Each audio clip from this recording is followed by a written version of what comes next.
Welcome to Glazed Over, a podcast for business tips, painting tricks, and gabbing with friends.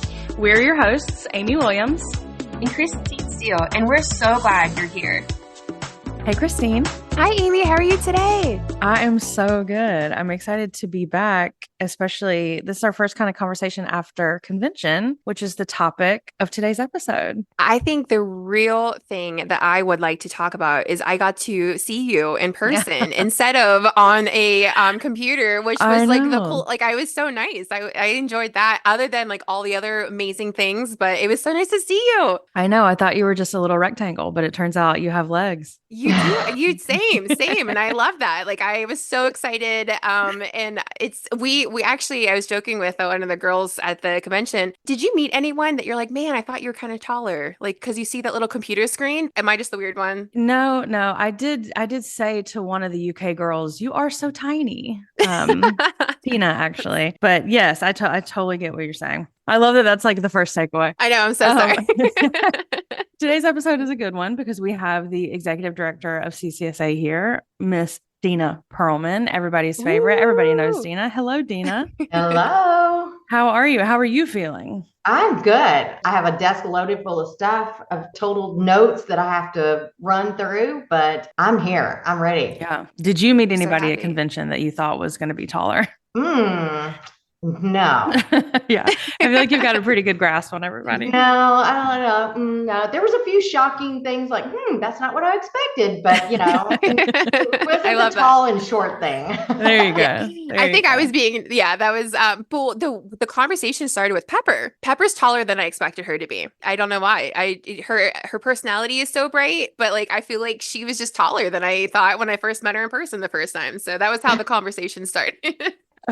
Dena, thank you for joining us today on this little recap of convention. That's kind of the theme of today's episode. And for maybe some new members or people who haven't made it yet, can you give us just like a quick idea of what the CCSA convention is? The CCSA convention is a gathering of the entire membership, or all those that can come, for 4 days of fun, education, community, exhibitors. It's everything all in one. And if you haven't been to a convention, you've been to like I would say one of our supplier members events, I would say the convention is that on steroids. Best way I can explain it. So if you've experienced that, convention is that on steroids. Plus it's 4 days. And so it's very well planned and thought out by our board and executed by our team. It's something that we spend almost an entire year working towards. So,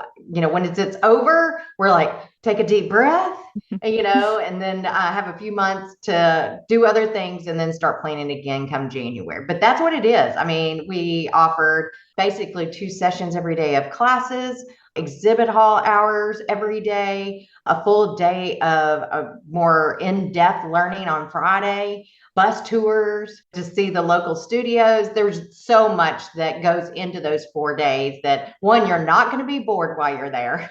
No, you don't have time to be bored. No, you need to just make sure that you reserve some time when you get back to sleep, because you're not going to sleep while you're there. Mm-hmm. Because even if CCSA doesn't have an event planned, one of our exhibitors may have an event planned, our supplier members, or just the gathering of all the members outside of those convention hours. I told people, it's like, make sure you stay at the convention hotel, because if you don't, you are missing out on so much. Some of the best time is with those members, other members, sitting around, having a drink, just talking. It's some of the best time.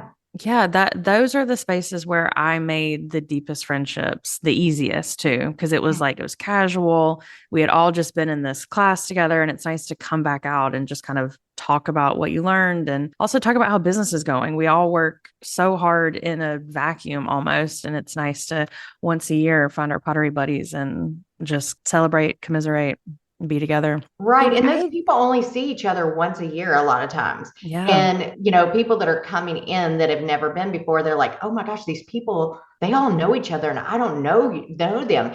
And it's not really the case. That may actually be the first time that they've met in person, but they've developed this relationship through a box on, Zoom, or even through chatter by, those conversations. But so a lot of times it is their first meeting, or they see each other once a year and it's like a big family reunion because they're among people that are like-minded and understand what their day-to-day life is like. So there's so much to that. Yeah, absolutely. I absolutely agree with the rawness of the conversations late at night too. It is amazing. I had someone come up to me and they're like, "Oh my gosh, your business looks like it's doing great." And I was like, "Oh my gosh, I got really good at learning social media." And they're like, "Really?" And I was like, "I have been posting. We tell people that if you, or my staff, if you have people in here, make the angle look like it's a full room." And I lie to make people have the FOMO. And it was so nice because she goes, "Oh, I'm so happy you said that because it has been really slow. And I felt like I was doing something wrong." And it was just those real conversations that you're not behind the screen. You're actually in front of someone and you can say, like, business has been a little slow right now. What have you been doing to pick things up? It's really nice to have that camaraderie of people that just get it. Yeah, you don't see a lot of competition No. at convention like you would maybe in other industries or even, like you said, online. So we have these 4 days, jam-packed 4 days. I swear it feels like longer.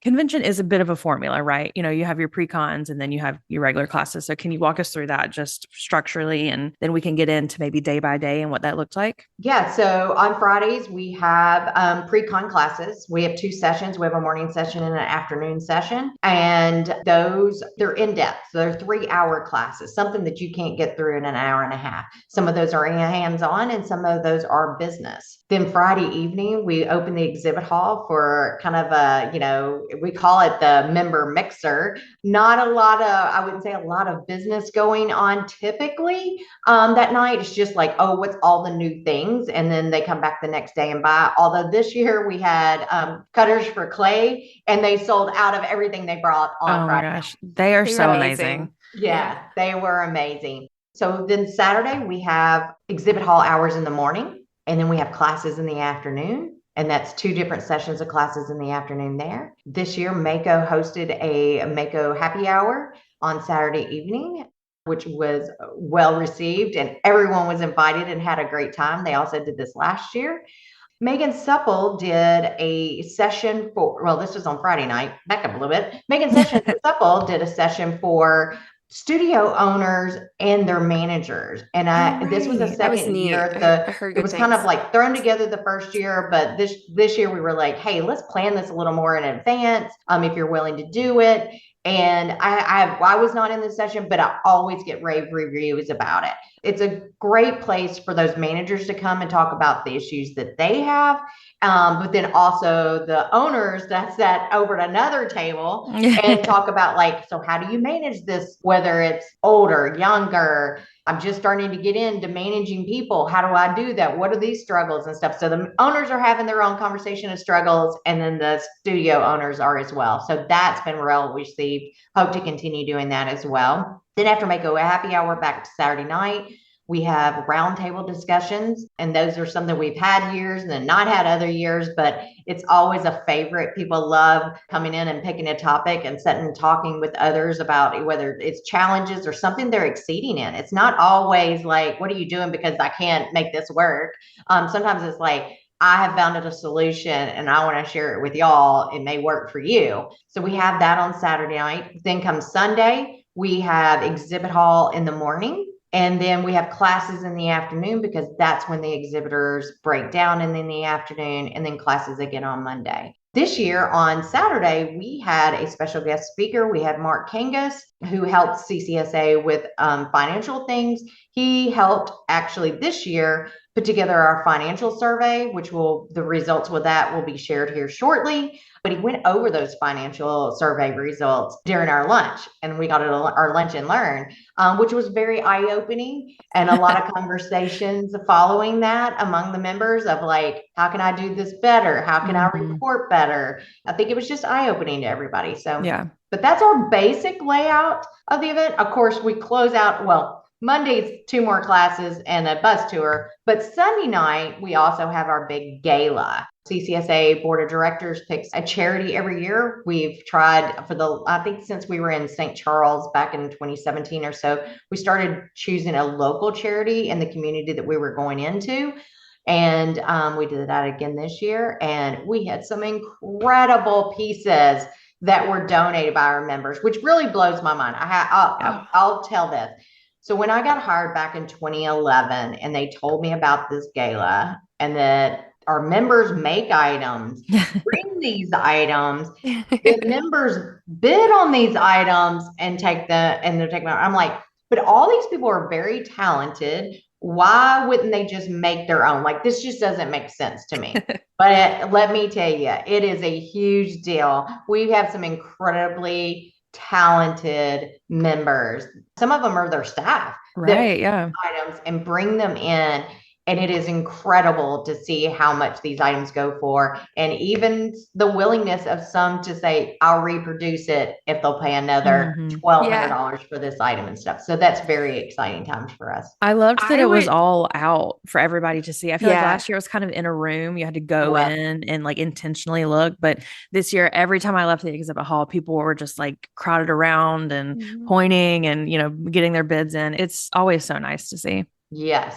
As a studio owner, I would say start your projects early, because I know that I thought that I was going to do one right before. I was like, oh, I have a month before, I can do this. I did not. So even if you start prepping now for next year, get it, because there is something about having the coolest piece in content. I mean, I know there was a couple people talking about it was a little bit of an art off, which is kind of oh, that's a funny term for that. That's cute. That's cute. And I would encourage you too, like if you have somebody that comes in that's famous or something to paint in your studio. I know we've had soccer players and things like that. Ask them like, hey, I belong to this organization. We raise money for this charity. Next time you're in, would you paint a plate for this charity? Would you sign a plate that I did? Like involve them in some way. We've had that in the past, and I would love to see that again. I just want someone famous to come into the studio in general. But next time Taylor's in, I'll be like, hey, you're busy. I know, it's football season, but that's a great idea. I love that. Breaking it down just kind of day by day. Thank you for doing that for our members that haven't come yet. And I'm hoping to see all the members there next year. Class wise, did you see some that were more heavily attended, people were really excited about? What were those classes? What can be gleaned from the classes that we had this year? Like, what's everyone looking to learn at convention? The biggest attending class this year was Aaron and Steve Rassiopi. Yes. There were people sitting on the floor. We had enough for the people that signed up for it. But obviously, at some point, people were like, oh, I'm not going to go to this one. I'm going to go to this one, which as long as we feel like, usually if it's a business class, we've got room. Well, this room held, I think we were set for 130. And there were people sitting on the floor, pulling chairs from other rooms and stuff. And their class was getting your studio ready to sell? No, it was more about running your studio and you not being present. Oh, okay. Is it the systems?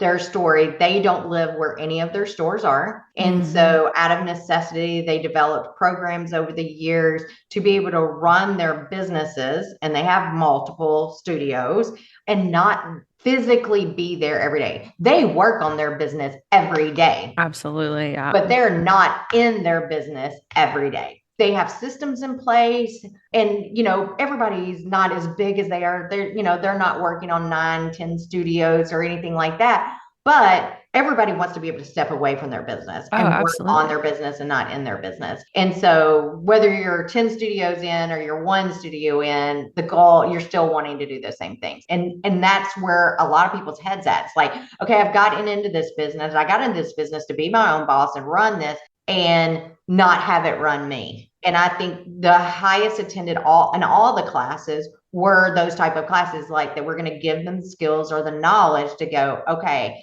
how do I make this business run, not necessarily on its own, but if I'm not able to be there, or to eventually sell it, because having a turnkey business is going to get you more money for your business. So those kind of go hand in hand. Those were our heaviest attended classes. I mean, technique classes are always important. And we had a lot of make and takes on the exhibit hall floor as well. But those business classes that enabled you to run a better business and be able to step back from the business, those were the highest attended classes. Absolutely. I mean, no matter how big your studio is, you need that knowledge. And again, some of us, I'm looking at myself here, don't always know what we're doing, flying by the seat of our pants. And so it's nice that CCSA sees that and offers that kind of stuff. It was hard for me to decide if I wanted to do the make and takes or the business classes, because you can always learn new things, and you want to take these business classes so that you can bring it back to your studio and have it grow. But then having the samples and learning new techniques is really important too, because you take those techniques, teach them to your customers, then your customers can do successful projects. It was really hard. I wanted to take them all. And that's why you should bring a manager if you can. You go to the business class, they go to the technique class. I didn't understand why people would always bring someone else. And now it makes sense. There's so much information, and it is so complex to try to make a formula to make the perfect schedule. You're going to miss something, and you're going to miss something small in another class that you didn't realize that you needed. That amazing classes. Yep. Divide and conquer for sure. Mm-hmm. When it comes to the pre-cons, I feel like they are pretty well attended, but for anybody that needs kind of the push on why they should come early and start convention early, what would be your selling point for those pre-cons? I think it's because it's a deep dive into a subject matter. It's investing in your business. It's investing in you, whether it's a business class so that you can be a better owner or a better boss or whatever that may be. Or maybe like Christine, it's that new thing of stoneware or something like that you're like, I can't get everything I need to know in an hour and a half. And I really want to take this back and make it work in my business. So I need a deep dive into that for 3 hours with Bree and Krista. Right.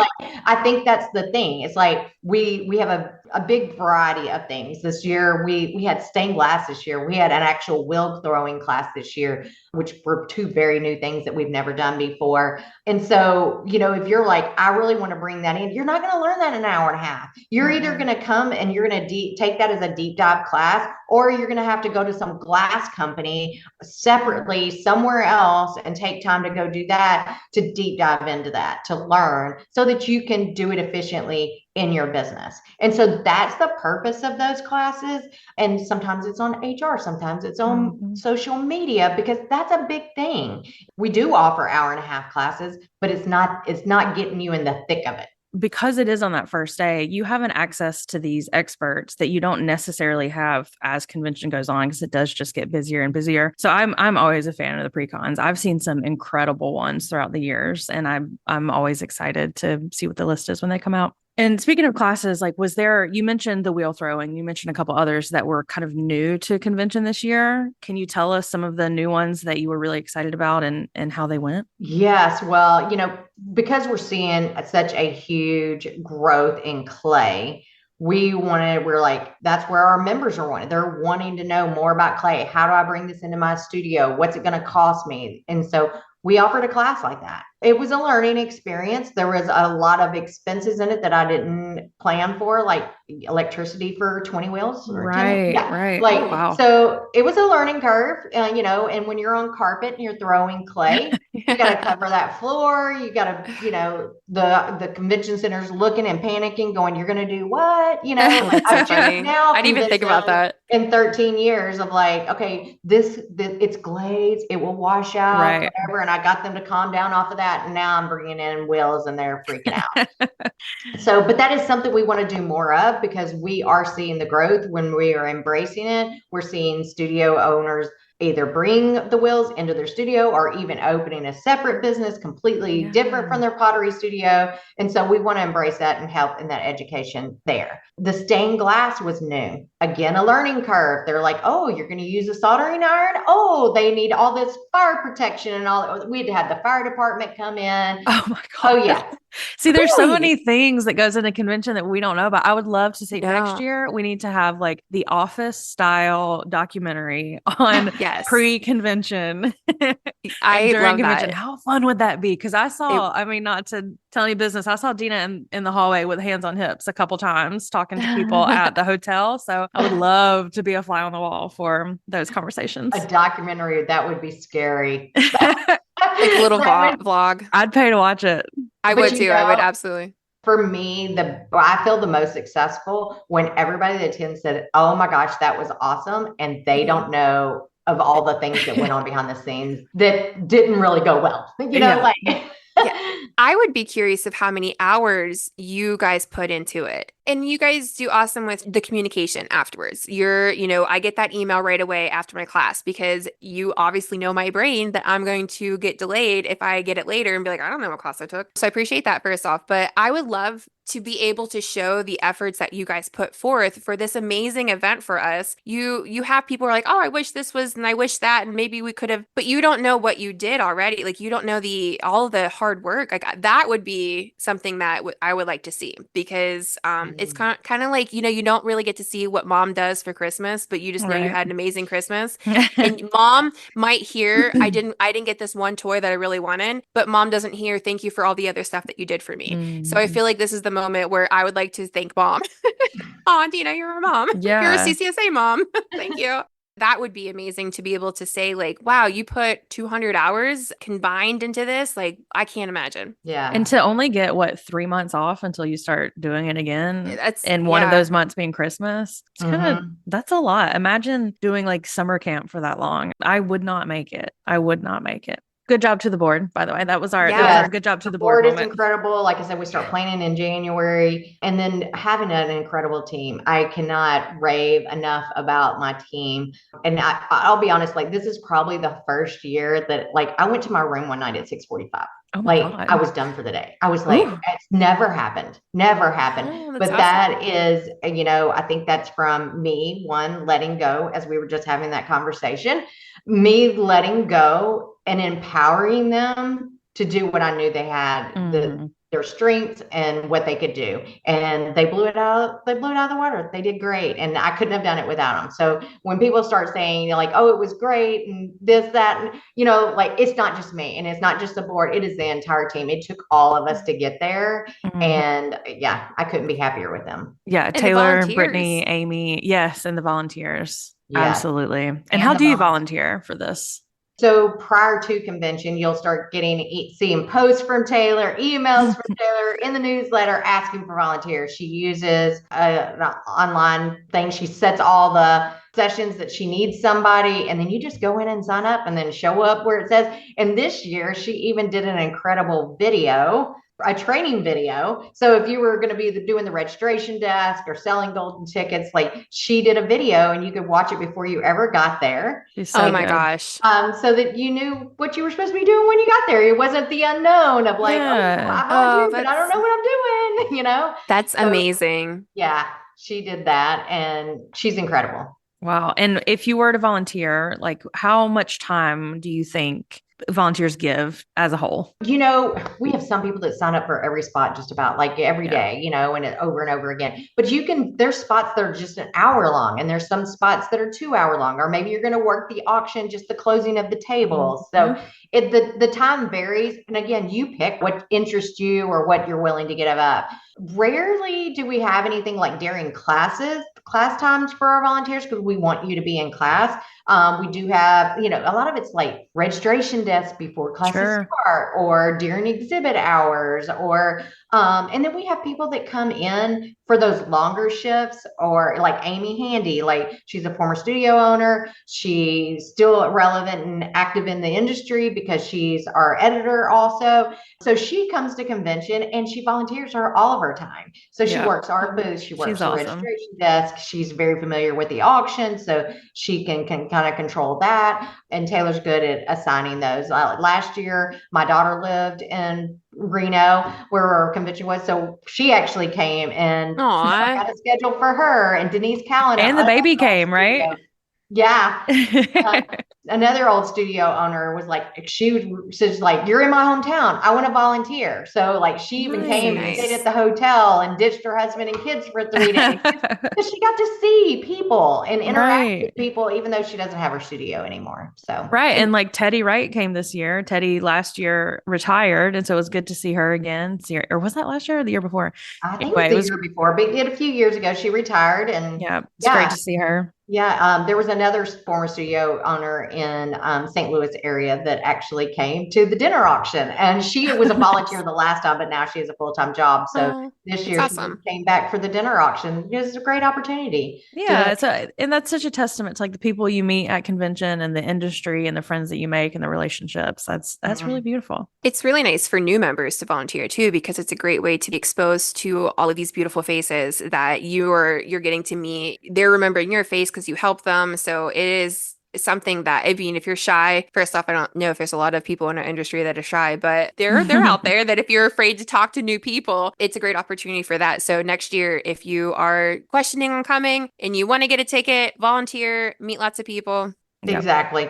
Exactly. That is the perfect way to meet people. And, I have people, I would go through that whole spiel of like, make sure you interact, divide, if you come as a group, don't stick together as a group. You're never going to meet people if you just stay in your little cluster or whatever. And the question was, well, so what do you suggest for somebody that's an introvert? And I was like, suck it up while you're here and Yeah. just do that when you get home, because you want to That's get so so much funny. out of it. So there are all kinds there. And you're going to find your group. You're going Yeah. to find those people that you have interest with, that relationship is going to carry on past those 4 days that you're together. They're going to be the people that you're going to be like, I'm having a really crappy day, Mhm. or this is going wrong in my business. And they're going to reach out to you by messenger or phone. So I think it's really easy to, especially later in the day, start to skip some things. And I think that the roundtables are so special and important. And so, for anybody that maybe didn't make it to the roundtables this year and needs a reminder that they are there next year, can you tell us some of the topics that were discussed?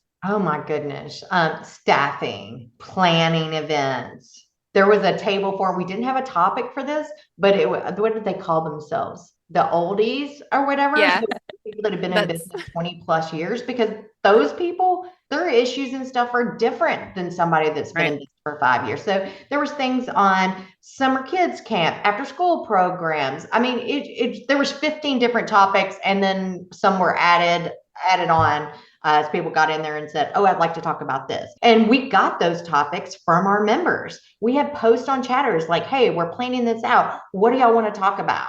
That's where those topics come from. And we are not offended. We have no problem if somebody's like, yeah, I want to start my own over here. It's a Yeah. room full of tables. Come on, do it. And Well, because our that's how the best stuff starts, right? Is a branch we off from an initial conversation. I mean, I feel like that's how the even idea for the podcast started was like a branch off of one conversation and Mhm. watching it snowball. So that's where all the magic is. yeah, and our suppliers, many of our suppliers, we had sponsors for those tables. They left goodies on the table Ooh, for love Yeah. that. everybody. So not only did you get to have great conversation, you got a good little takeaway. Yep. It was a fun evening, and that was ran by two of the board members as well that evening. They were the kind of MC in it, keeping people Nice. moving, because they tried to move them every 15 minutes, but you didn't have to move. Like if you were in this great conversation, or and you needed more, then you stay at a 15-minute break. If you're like, yeah, I'm done talking about this, I want to move to this table and talk about this, then you move. Like, it's not like you're sit in that seat, don't get up.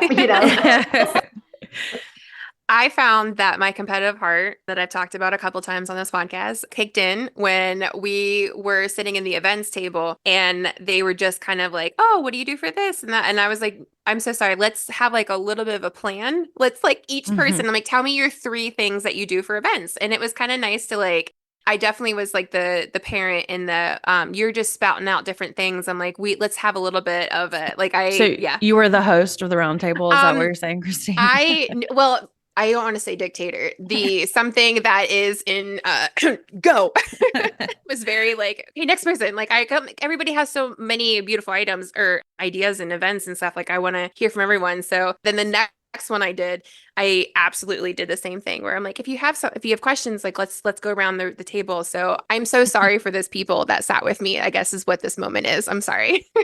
There has to be somebody almost in charge at every table, just one to either keep things moving Yep. or where it's even. Because you do, sometimes you get a table where one person talks the whole time, Right. Yes, that's kind of you know, what it was and you turning want into. And I was like, everybody to have the opportunity to talk. So having somebody there to just kind of like keep things moving and some kind of arrangement is good, especially when you have 10 people, 10 Yeah. strong oh, minded Exactly. business and owners at a creative. table.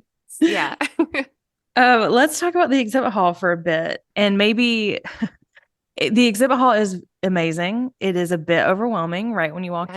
Magical. You know, do you have a game plan, either one of you, when it comes to the exhibit hall? Do you go down the middle and then hit the sides? You go down the sides and then do the middle last? What's your plan with the exhibit hall? I was overwhelmed. It was so beautiful. There were so many amazing things that I did not even know that existed. I think what I did first was I did a loop around, kind of like snaked my way through, took in the booths. Then I went back and I talked to the suppliers that I knew, and I was like, "Hi, nice to see you." Then the next day is when I actually did like the business stuff where I was like, what do you have? Like, let me do Mhm. this. Like that way I kind of like broke it apart. If you watched me, I just kept snaking through because I'm like, I know there's something I'm missing. And Yeah. that's exactly what I paced through the amazing, beautiful things. And there was how many were there total? 29.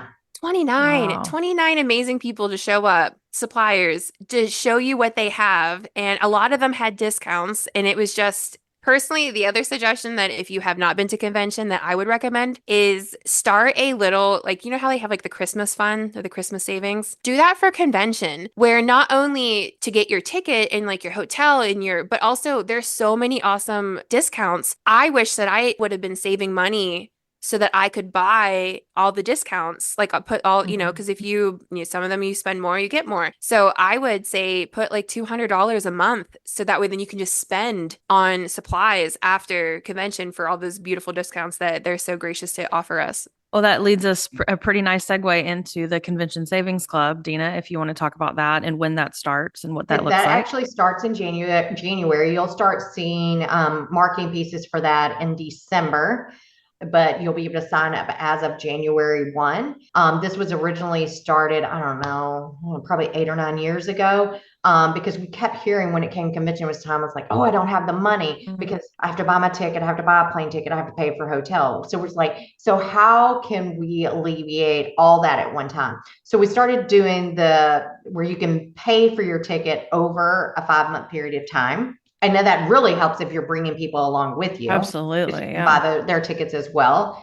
So it's kind of a payment plan, or you can pay it all at once. And so, your first pay, if you're paying over time, then their first payment is in January, and then each month is the same amount through the months. But what we have found after doing this is that really majority of our members actually pay it in full in January. And it's because they're coming off of Christmas. They have their Right. money. So it Right. was really Such a good idea. designed to be a payment plan, which it is, but majority actually take advantage of it and just buy their ticket. Mhm. And there is a benefit to doing that. Not only does that mean that all the ticket pricing is done, if we raise our ticket pricing when they go public, you got it at the year before rate. You also get to register a week before everyone else. So that's an added benefit, because this year we did have some pre-con classes that filled up immediately, Right.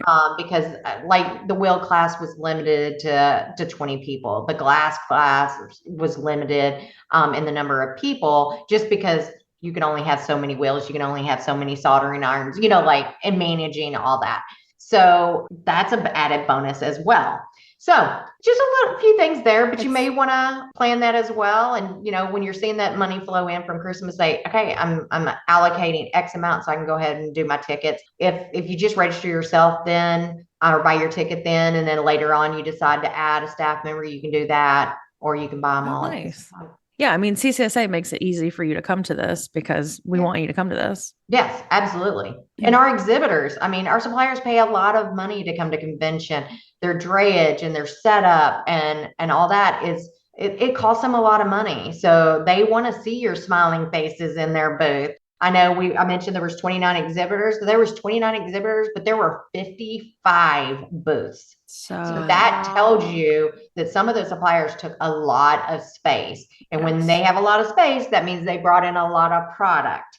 They have to pay for all that shipping and then all of it to go back out. And you should see these guys the day they set up their booth, man. They look like they're dying. They're sweating. They're, crayers everywhere. But they're excited to be setting up and they want to put their best foot forward because when you come through those doors on Friday night, they want to shine. I know. And I have to say, I do time in the Bisque Imports booth because I design, that's where my Bisque line is through. And I work alone and I design alone and I send those emails off alone, and it's so nice to be in the booth and people come through and they're like, this piece sells amazingly. And we love this one. And our staff is always so excited. So that will keep me going throughout the rest of the year, just knowing that people came through and enjoyed it and liked it. So if it meant so much to me, I know it means a lot to the big, Bisque Import, Scare, Chesapeake, Mako, everyone that people came through and just said hi. Yeah. And I think if there's probably a lot of people that are like me. I am a hands-on person. I want to see it, touch it, feel it. Same, yes. I'm really hard bat. I have a ruler right in my drawer because when somebody says it's big or whatever, I'm like, okay, yeah, I can get that. And I think that is like an eye opener for a lot of people. I think that they're like, oh, when I looked at that online, because what is it on a white background? It's a white piece. Right. Like it's just that envision, but then they see it in a booth and like, oh my gosh, that's a lot bigger than I thought. Oh, and then there's a painted sample and they're like, I had no idea that could be so cute. And you hear all these oohs and ahs. I mean, no matter what time I was in the exhibit hall walking around, it's the oohs and the ahs. Like I had no idea. And I watched so many people make content in the booths. They're taking videos, they're posting on their Facebook. Like, what do you want to see? We're at our huge conference and this piece is new. Do you like it? And the feedback they're getting, like that's a great idea for next year. Definitely priceless. Content corner next year. There you go. Do that. Yeah. Anyway, I would love that. I actually was blown away with going through and I didn't know that you could put mosaic pieces on Bisque. Because BI had it and I literally walked past and I was like, oh my gosh. And I looked at it and I was like, that makes so much sense. They just glazed it and then fired it. And then they had like the shell of it, the turtle. They grouted the mosaic pieces on there. And everybody that walked past, I was like, did you see this? It's neat to see something being done with an item that you wouldn't expect to like just paint it, like a turtle, a regular turtle. That was kind of neat to open up your creativity on that. And we had a lot of exhibitors that were new to us. We had a lot of clay exhibitors that were first timers. We talk about the big suppliers all the time, but we also have a lot of smaller suppliers that were there and we're so appreciative of them. Coming to convention is a huge part of their business every year. Yeah. And it's just so nice to see them. It's nice to see Nancy and Nell and all these people that you're always seeing again in your computer screen, getting to hold the products in your hand, like you're saying. The exhibit hall rules. It's always just such a fun place to be. Amy, for someone that when we come up to someone and we're like, oh my gosh, like you are amazing, fangirling over you. Is it weird? Because I just want to tell everybody, I ate breakfast with Crafty Chica, and isn't she the best? She is, and I actually, because I stopped her, I'm like, hi, I'm Christine from the podcast that we talked, and she's like, oh, can I have breakfast? Can I sit with you? And I was like, oh yes. What's it like for someone to fangirl? I mean, can we encourage people to come up? Is that what I want to do? It's the most fun thing in the world. Never stop doing it. So make sure when you see these suppliers that you're like, oh, like you're so cool. Tell them how much you love their product. Tell them all that. And this is a great chance to amp them up. If you have an idea of like, hey, why don't you do this? Like a lot of times the suppliers are like, I don't know. Let me go investigate that. And maybe next year we have it. So yeah, I'll take any Bisque ideas you guys want to send my way. Well, that just made me have an idea. I threw this out at the board at a meeting that we just had, because I had been in an event and was talking about experiences, and that's what that's what this is coming to. People are coming for the experience and what they're leaving with. And one of the things that another association was very successful with was a member got to have a meal with the executive director or something. And I'm like, nobody wants to have lunch with me.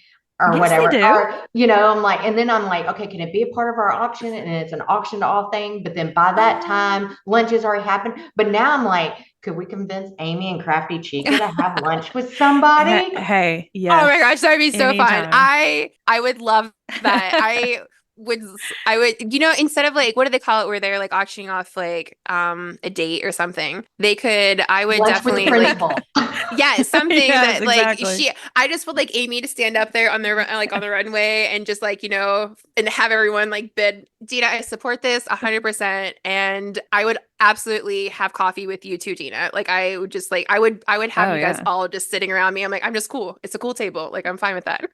I think we could do that. We're gonna work on that. I already got Amy's buy-in. We'll Yeah, get I'm Crafty down. Chicken's Perfect. Yeah, buy-in. I Kathy would love this. absolutely do that for Kathy sure. would be like, yeah, tell me where to be. Aw. In that Exactly. voice too. You did so good. So can we talk about the gala for a second and maybe talk about all the money that was raised for charity? Because that is Yeah. Ooh. such a fun, big part of it. I'm just really trying to get off the subject of Christine complimenting me too much because I don't know how to take compliments. So we're shifting gears and we're talking about all the money that was raised. Yeah, so this year we chose the Crisis Nursery Center, and they had a lovely lady come and speak on behalf of that and show some artwork that the kids had done because they do have art therapy for the Cool. kids that are part of the Crisis Center. Again, it goes back to our members creating these pieces. And they went above and beyond this year. It was incredible. I know at one point right before we even started the evening of the gala, we sold over 9,000 raffle tickets because we have a raffle drawing and then a big golden ticket drawing. So if you buy 10 raffle tickets, you get to drop them in the different boxes, which is like a free convention, a free night hotel at convention, a free pre-con, like different things like that we give away. And then there's this golden package that is full of like over $5,000 worth of product and stuff from all of our supplier members. And then Scott this year gave away a wheel, a clay Amazing. wheel. So that was incredible. So that's all part of the auction items or the raffle items. And again, before we even started the evening, we were at over $9,000 on that. That's amazing. And then we start the closing of the auction tables. And we started at about around 8:45, I think, that evening. And we raised over $26,000. Again, it's That still is wow. back to when I first started. I'm like, how does that happen? But I love seeing that number grow. I love seeing the excitement from our members, and especially when their pieces are going. So hi, Jessie Sterling this year. Yeah. Yeah. I was just gonna say. She did some incredible cans that were the one was a CCSA can, and then the major suppliers, she'd done cans. They were so cute. We ended up selling 4 sets of those. So that's we ended up going, I amazing. think, for $250, I think was the number around there. And then we approached her and she agreed for the 4 people that were bidding back and forth. She agreed that she would make 3 more sets for those people if they pay the $250. She won the golden ticket last year, and she was amazing to watch win. I realized that she's also amazing to watch her items be auctioned off. Like she was just like her energy was just equally like it was so fun. Yes, she the sayings on the cans were kind of quirky or whatever. She said she had called somebody and was like, "Do you think the suppliers would be offended?" And they were like, Yeah. no. So it made her feel very good that they went very well. And then we also there was another one that went really high. It was Gare's, the vintage tree. You can see pictures of these on the CCSA chatter page or on the CCSA website. They had done this incredible set of vintage Christmas stuff. And that got a little heated. I think it ended up going for $1,200. Oh my Wow. gosh. Tammy with Gare agreed to make a second set of that. And so that was awarded as well. It was very exciting. That's very cool. And it's so cool that you have a representative from the charity come and be there, because it's so nice to see like, oh, this is who it's going to. And especially that you're choosing local charities. That's really amazing. That makes it all just perfect little cherry on top. One of the deciding factors is, not only do we want to give back to the community we're in, but we also want the money that we give to make a huge impact. CCSA many years ago gave to the Vera Bradley Foundation. They've had partnership with Susan G. Coleman and stuff like that. And probably when that started, those were a lot smaller, but then they became very, very large. And our $20,000, $30,000, as much as they appreciated, we couldn't see the impact that was. And so now when we're looking at, we want to give to something that's truly going to make an impact. And that really hit us back in St. Charles when it was the year of the Olympics. Mm-hmm. And we gave it to the Special Olympics of St. Charles, Oh. of Charleston, South Carolina. Learned then that so you have, this big organization, if you give money to them, it barely trickles down, but we gave directly to the community. It was more money than they would have gotten in like a 5-year span Oh, from wow. major organizations. So when you start hearing stories like that and how that money is going to be used and how it's going to impact the lives of whether it's children or women or whatever it is, then you're like, yeah, this is where we need to be. That video got me. It was very beautiful to see. And it's weird because the organization talked about the effects of when there were riots going on during COVID and everything. And not because of COVID, I'm sorry, in 2020. The way that they used art, it was just something that it's nice to hear that number go towards that too. Like it's amazing. Doing good work. So, as we're kind of reaching the end here of the episode, I'd love to hear some takeaways. I mean, I know, Dena, your takeaway is a little bit different than maybe me and Christine's would be, but just some takeaways from a convention that you learned, and maybe, Christine, one thing that you're going to implement as soon as possible in your studio. I didn't get to have a chance to go to the systems class because I had another class, but I did hear some feedback that people were telling me about that, what you can do. And I immediately got a Trello to make different, like your first week, you should learn this. Your second week, you should learn this. And that was the first thing for the first 30 days, the first 60 and 90, I also even set up my manager, what she should be doing and how, so I kind of did a little bit of the systems and how to make sure that they're implemented into my studio. The other really cool thing is that I got to do is when we were all sitting downstairs with everybody kind of chit-chatting, I brought some samples that I was going to paint for myself for my studio. So we had people sitting around and they're like, I don't know what to do. And I'm like, I have samples if you want to paint samples for my studio. And I had 7 people around a table just painting samples for my studio. And I thought that was really neat because I have their artwork in my studio now. So I think that we need to do like a sample exchange. I think that would be super fun to be able to have. I get to say like, hey, Jessie's, she painted this. And I got to say, I have this item from Boss. Like, it's so neat to have all these different, and their memories, their friends, they're people that I like, the friendships.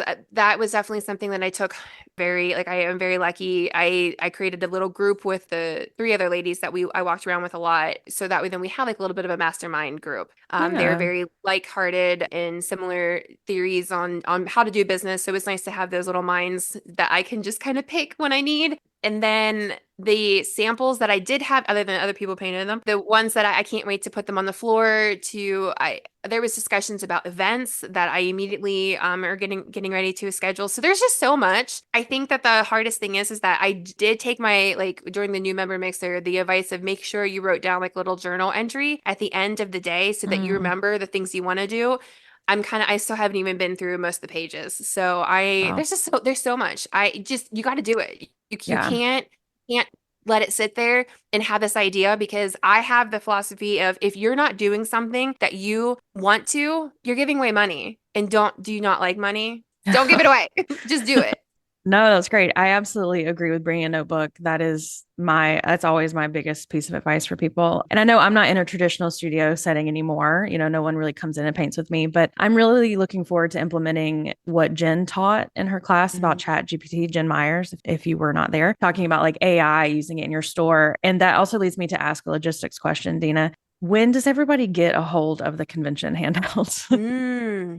By the time this is probably aired, they will probably have it. Okay. So what we're waiting on now is all the PowerPoint presentations, any last minute handouts, any of the teachers may have had. So we sent out a packet before convention. And then after convention, a lot of people are putting finishing touches on PowerPoint presentations and stuff like that. So we're waiting now, sending emails, collecting. Once we can put that back into the packet, then we'll send not the same packet, an updated packet back out to everybody. So the goal is to collect this week, because we just got back in the office yesterday. We had board meetings following the convention. So we're all back in the office as of yesterday, start hounding people to get those last minute pieces, and then hopefully release that next week. And we'll also be releasing the financial survey results this week as well. So a lot of it, we had to do all these things, and then now we'll start releasing. Right. So those will be coming soon. And I know people are wanting. I've already had a couple of emails, people going, "Hey, when are we Oh, getting?" I'm sure.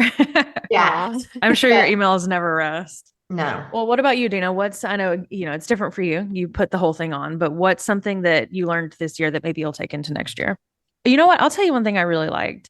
I Okay. loved having the CCSA kind of like pit stop in the middle of the exhibition hall. Again, if I ever had a question or something, I could pop just like really quickly in there and ask Brittany, and Brittany has all the answers. I thought I don't remember that happening in years past. We have had it that way, and then we've had it at the front door. A lot of it just that is depends on how many Sure. exhibitors you're going to have, what's the layout of the room, things like that. I agree. I love having it in the middle because no matter where you were at, if you had a question, you could almost see that Yeah.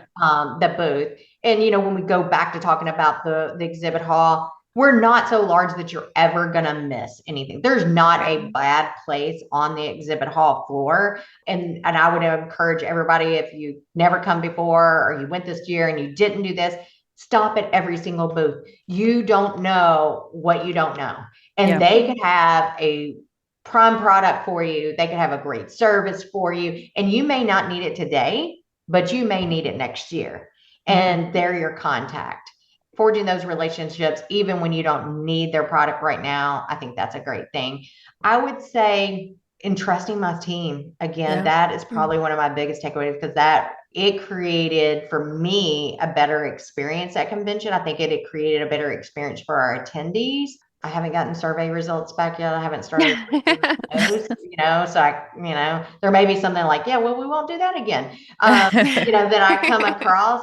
But I mean, I don't ever say never because there's things that we've tried. Like last year, we did the auction and we closed it at 3 o'clock in the afternoon, not at the gala because we'd had comments that said we just wanted to be a big party and don't interrupt with auction and stuff like that. So we're like, okay, well, let's try this. We'll do it at 3 o'clock in the afternoon. We'll have it in a room. But Yep. like Amy shared, it's like, oh, I love to be out in front of everything. Yeah. And putting it back out, we raise more money. So Right. That's a good point. I don't know. And it's cool that you guys pay attention to that, to the Yeah. feedback like that. Yeah.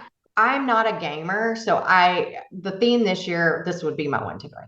I'm not a gamer. So I did not get the hype about a gamer convention and that being the theme, but like, I'm not, I mean, I am a decision maker, but like, I don't make all the decisions. The board gets together and, they throw out ideas and try to pick what the best idea is and what we can create behind that for excitement and stuff. And I was like, I just have to step back on this one because I don't understand it. I'm not a gamer. I think we have to bring back dancing. This group, even though it's, we do love to dance. Yeah, I agree. We have to bring back the dancing because I don't think there were people in there playing, although it didn't look like it, but you'll see there's pictures of people. Yeah, I think it's because you had to go into the truck, so you can't really tell. But yeah, that's really fun. You're right. But the dancing, it's nice to cut loose. Yeah, we're going to be in Denton, Texas next year. I was going to say, for anybody that missed it, we're officially 2025 will be in Denton, Texas. And has convention ever happened there before? No. I didn't think so. We were in Austin, Texas back in like 2013, 12, something like that, which was great. Loved Austin, would love to go back there. But I visited several places, like in the Dallas area, in Denton. And it's great. Like, yeah, I'm excited. It's within 30 minutes of each airport. So you have a choice. You can fly into Love, which is Southwest's hub, or you can fly into Dallas, DFW. So no problems there. Even for our international members that are coming in, we had 25 internationals there this year. So yeah, it's going to be a great location, September 5th through the 8th. Like I said, you can do the Savings Club, Convention Savings Club is what we call it, starting in January to start planning for that so you don't miss it. Don't let it sneak up on you. No, and save money for the suppliers too. I'm telling you, it's something that I didn't really think about until I was there and I was thinking about my pockets. Yeah, So, because you can take advantage of those sales for your Christmas, right? yeah. Everything you can buy for Christmas. But yeah, that we're excited about Denton. What a great place. If we're going to bring back dancing, what a great place to do that. Maybe we'll I have some line know. dancing. Well, Who and knows? I've recently realized that I look pretty hot in a cowboy hat. So I urge everybody to bring their cowboy hats. I think that could be a pretty huge thing for us as a whole, just cowboy hats. Well, that and when there has been talk about having I haven't seen. Well, what they were talking about, I have not seen. But like, you have a cowboy hat and you get to design your own. Oh Yes. yeah, I've seen the that's Real popular Housewives around do here. that. There's a little shop where I live that they have classes, but it's a little bit different than what I was being described to me. But I was like, oh, that could be fun. I was approached multiple times about having a tattoo artist. Ooh. Well, not to call out Sophia and her manager, Danny, and Grace and Tammy. I got a text at dinner on Saturday night that said, we're headed to the tattoo parlor. Are you coming with us? They got at dinner. Yeah, they all got tattooed. It was because so I know cute. that Erica, Stacy, Kelly, they got the cone. So when they put their finger down, it was that was kind of neat. But I don't have any tattoos, so I don't get it. I don't either, and I'm not opposed to it. My children have them, but I just haven't found anything that I wanted permanently tattooed. I've told my daughter that if she finds something meaningful, that I would do it with her. I just, but it's not like a tattooed artist. I hear there's this like, it's a certain kind of, it's almost like an imprint. Do you know what I'm talking about, Amy? They're usually small and they're already like pre-drawn or something. Like a Almost piece of flash. When they were flash. That's it. I want to describe it as like branding or something. Yeah. It would be cool if if we all came together and designed a flash sheet. So like 10 different options for a really quick, easy tattoo. Everybody picks, that goes on the flash sheet. And then if you have a tattoo artist come in, you can pick from the flash. So that way it's easier for the artist, easy for us. Well, there you go. We've already had tons of requests for this. So I don't know. This year we did headshots. I thought that was great. That was neat. So I love the buttons. Headshot myself.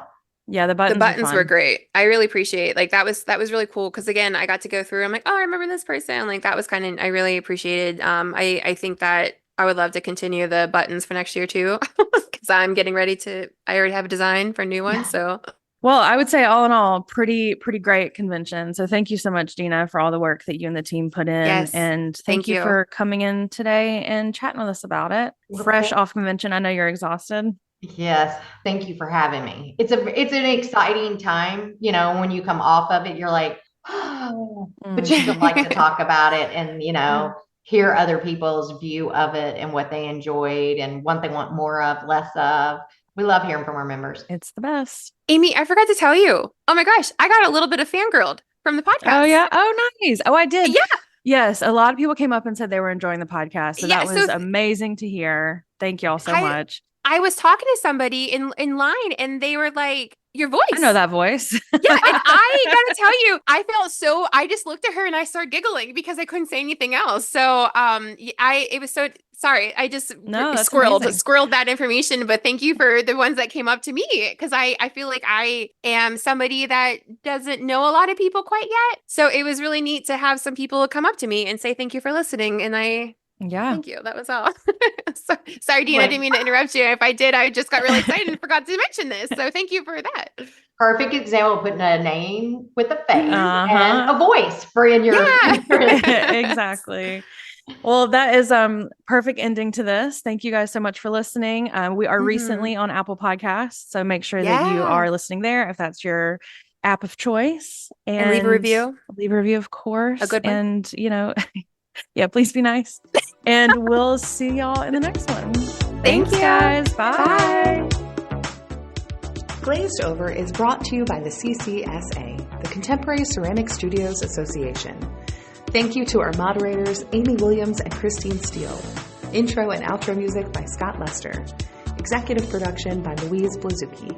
Learn more about the CCSA at ccsaonline.com.